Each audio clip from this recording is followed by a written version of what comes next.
Okay.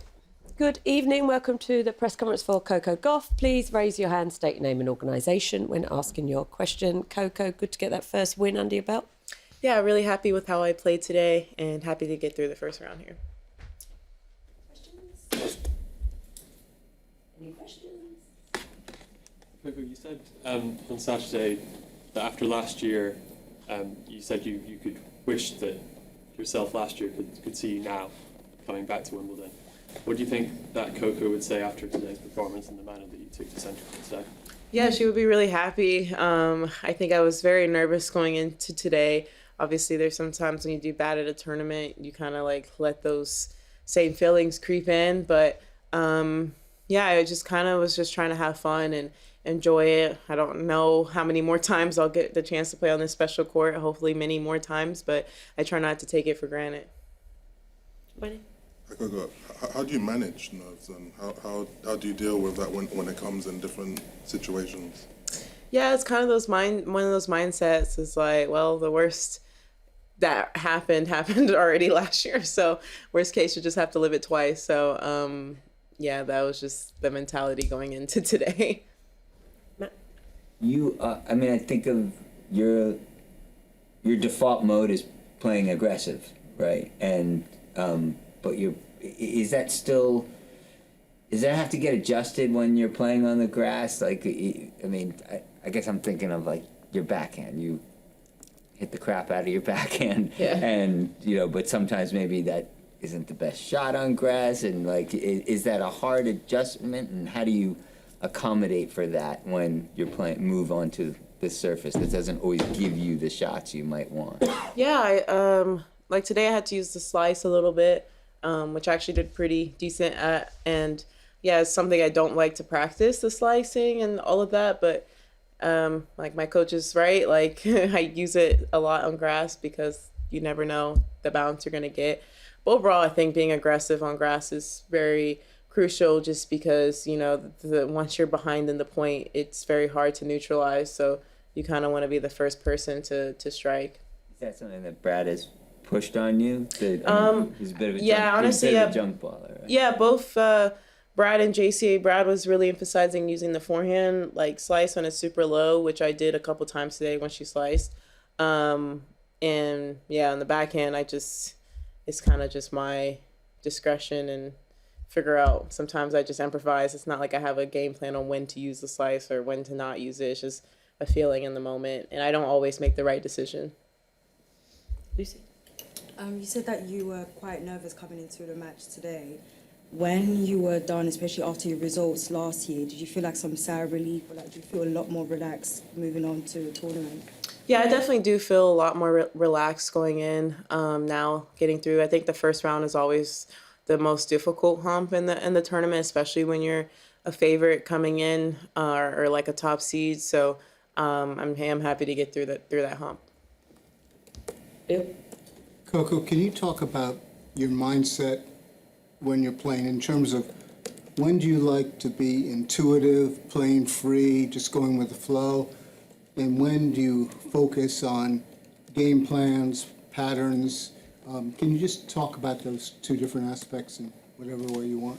Yeah, I think in turn they kind of balance each other out. I mean, you always want to go in with a game plan, and most of the time the game plan I have works, but you obviously have to make changes and improvise. And today I had a game plan and it worked, and yeah, so sometimes you kind of change it up. I think today I did change a little bit more. I'm not going to say exactly what, but I did change how I initially wanted to play just because I felt like in the moment that it was better, and obviously with the result it was. Is it more satisfying sort of fulfilling the game plan that you had, or is it more satisfying to just be free and flow?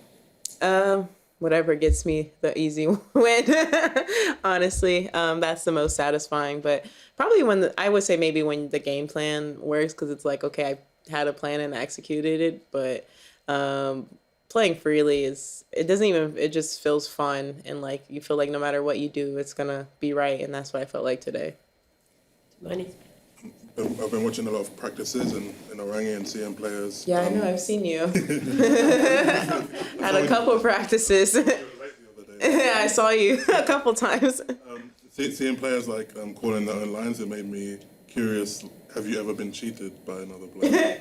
I feel like you might have heard a conversation, me and another player. No, yeah, me and, I'm not going to say who, but yeah, we had a conversation about how some players on tour do like to call the lines a little bit too much in practice. So we were having like a laugh out of that. But yeah, there are some girls, I don't know if it's intentional or not, that will do it. And for me, I don't really take any offense because it's just like if it's a match, like if we're in a real match, like what's the point? But a lot of times it's probably girls who maybe were like cheaters and juniors and they just have that habit. So yeah. But most of the time I try to practice with people who don't do that just to save the frustration because I'm not going to question the girl. I'm not gonna be like, hey, that was like kind of in. I'll just be like, whatever, and just move on. So even if someone's really like the perfect practice partner, if they're not chill like that, you're like, no, I'm not playing with you. Well, they wouldn't be perfect. No, yeah, like honestly, it's just, it's for me. If it's close, it's like okay, it can be in or out. But there's like people who will like deliberately call the ball out that's like inside of the line, and yeah, and it's not anybody that you would think, like, like I know people are gonna probably think and say, oh, maybe Ostapenko because you know she does that, but no, she's actually one of my favorite people to practice with. She's just funny. I generally think she just sometimes thinks her ball is in, but she doesn't do it in practice. But it's definitely like other people.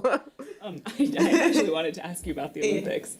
I'm wondering if you and your physio or team or anything, if you guys are doing anything differently in terms of nutrition, like body work, anything like that, just planning for the extra tournament and the extra body adjustment of going back to clay, or if you guys have talked about that at all? Honestly, we haven't really spoken too much about it because I just wanted my focus to be here because I think looking too far ahead can be like too much on the mind. But I know that they have a plan in place for me to be able to make the transition from grass to clay, which I personally don't think it would be that much of a movement difference. Maybe like game tennis wise it might feel differently, but I've always been able to adjust quicker to clay than honestly coming to grass, so I'm not too concerned on that point. But it will be I guess interesting how to go from clay then quickly back to hard. So I think that's more the focus, more so than maybe the grass to clay transition, because we do have about like a week, I think, or week and a half, and that's like more than enough time to switch surfaces. It's more so if I were to play Toronto, that would be a really fast change. Willie? You've spoken a bit about the carryover from the way things ended poorly here last year. What is the carryover from what you did at the U.S. Open to everything that has happened since? Yeah, I think in Grand Slams, gives me a lot of confidence because I don't even think the U.S. Open was my best tennis the whole tournament.